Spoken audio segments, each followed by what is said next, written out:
بسم الله الرحمن الرحيم. ولا تطرد الذين يدعون ربهم بالغداة والعشي يريدون وجهه ما عليك من حسابهم من شيء وما من حسابك عليهم من شيء فتطردهم فتكون من الظالمين. وكذلك فتنا بعضهم ببعض ليقولوا أهؤلاء من الله عليهم من بيننا أليس الله بأعلم بالشاكرين. وإذا جاءك الذين يؤمنون بآياتنا فقل سلام عليكم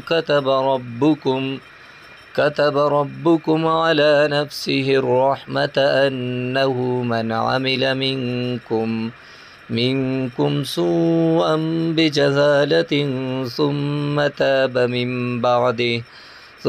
تاب من بعده وأصلح فأنه غفور رحيم. وكذلك نفصل الآيات ولتستبين سبيل المجرمين.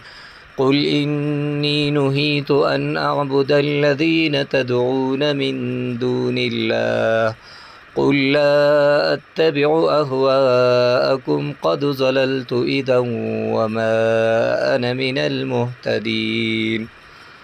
قل إني على بينة من ربي وكذبتم به ما عندي ما تستعجلون به إن الحكم إلا لله يقص الحق وهو خير الفاصلين.